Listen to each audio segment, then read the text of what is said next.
va descendre à travers les Bartas jusqu'à la niche d'arrachement, qui est à peu près ici. On visite la niche d'arrachement. Ultime séance de briefing pour les cordistes. Ce matin, ils interviennent à Saint-Joseph sur une rupture de canalisation d'eau.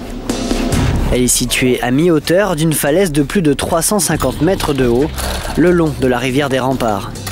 Les professionnels vont devoir évoluer dans une zone d'éboulis. Donc là, nous, on va descendre. Déjà, dans un premier temps, on va purger toute la partie en amont de la cana pour mettre en sécurité la zone de réparation du tuyau, qu'on n'ait rien au-dessus qui puisse tomber, quoi.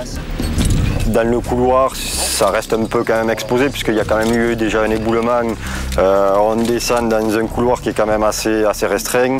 Si on a des chutes, automatiquement c'est canalisé dans le couloir, donc il faut être vigilant. Avant toute chose, il faut se frayer un chemin jusqu'à la falaise. Malgré une première reconnaissance en hélicoptère, les cordistes ne découvrent réellement le terrain que maintenant. Et en l'absence de points solides de sécurité, c'est un arbre qui leur permet de s'assurer. Oui, c'est un bon point, un arbre, c'est naturel, un point naturel. Mais après, arriver en bas, on va mettre des spits, des plaquettes, sur les bancs de basalte, là où on peut, quoi. Sinon, des arbres. C'est ce qu'il y a le mieux d'ailleurs, les arbres.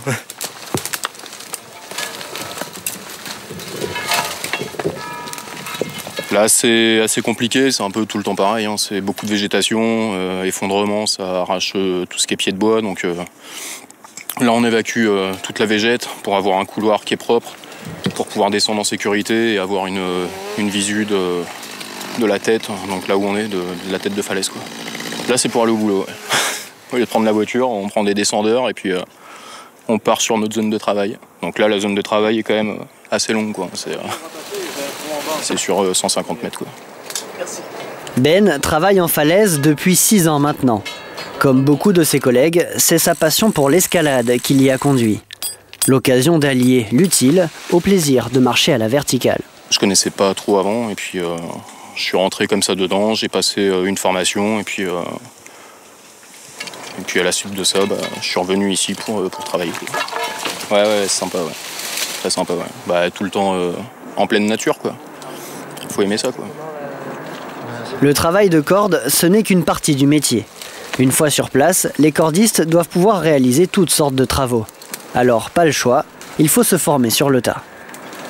Nous, notre métier, c'est d'être cordiste, c'est les accès sur corde pour arriver sur un endroit et après faire des travaux extrêmement différents les uns des autres, quoi. C'est ça qui est sympa, ouais. C'est la découverte aussi d'énormément de choses différentes, quoi. Ça fait qu'on apprend quand même beaucoup de choses et ça permet d'être très polyvalent, quoi.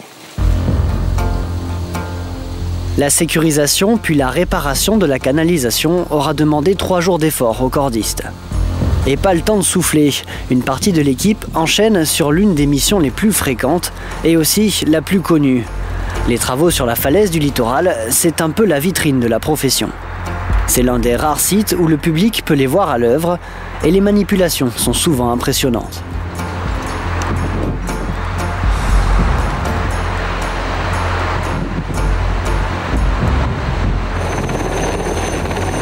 Ce jour-là, un hélicoptère les aide pour la pose de filets de sécurisation. Le but, empêcher des éboulis de terminer sur la route quelques centaines de mètres plus bas. Avec un peu de vent, l'opération est toujours délicate. En premier lieu, tu as l'hélico qui arrive, qui nous emmène les nappes. On les prend, on les réceptionne sur des élingues, parce que tu as pu voir des élingues métalliques. Donc on pose des élingues métalliques aux extrémités et sur le milieu des nappes. Les nappes arrivent, on les réceptionne avec ces élingues-là. Donc on les met en stand-by pour l'instant. Et après on repasse dessus pour les unifier en ligaturant avec du fil de fer. C'est du grillage à acier galvanisé. C'est des nappes, nous on a des nappes de 100 mètres. Donc après tu peux avoir les longueurs que tu veux. Ça pèse en moyenne 600 kg. C'est 2 nappes collées ensemble de 50 mètres. Et puis, tu as quand même une résistance qui est assez importante dans ce type de filet, quoi. C'est pas, dans ce grillage, quoi. C'est pas du grillage que tu utilises chez toi, quoi. Cette falaise occupe une équipe de cordistes à plein temps. Il faut dire qu'entre Saint-Denis et la possession, sa sécurisation demande un entretien permanent et chaque intervention ne peut bien sûr se faire que sur corde. Ça peut être du forage, des trous, proposer des câbles, remettre des éléments de filet ou de grillage qui ont été abîmés, changer des poteaux. Donc c'est vrai qu'on ne se rend pas beaucoup compte, mais en fait la moindre tâche à exécuter, c'est tout de suite, ça prend une dimension assez colossale et ça engendre énormément de travaux, beaucoup de préparation pour faire quelquefois une tâche qui peut paraître très simple, assez dérisoire. Et avec plusieurs dizaines de milliers de voitures qui passent sous leurs pieds chaque jour, la sécurité prend toute son importance. Il faut quand même faire attention à ne pas faire tomber un mousqueton ou tout le matériel qu'on a avec nous, de faire attention que ça n'arrive pas en bas, quoi. Ça peut ricocher et arriver sur la route, quoi. Donc il faut être vigilant par rapport à ça, il faut être vigilant avec les techniques qu'on utilise de corde, et puis il n'y a pas de raison que ça se passe mal, quoi. Il faut savoir qu'on travaille toujours par binôme, donc par deux, au cas où il y aura un souci, Nos gens sont formés pour intervenir dans n'importe quel milieu, en falaise, pour aller décrocher quelqu'un ou assister quelqu'un. Mais il y a un truc qui est sûr, c'est qu'on a toujours à l'esprit le fait que justement il puisse se passer n'importe quoi. Et donc c'est important pour nous qu'on puisse répondre à peu près toutes les éventualités, En une journée, c'est plus de 3000 mètres carrés de filets qui ont été installés. Un rythme qui laisse à peine le temps de se restaurer, en falaise, toujours.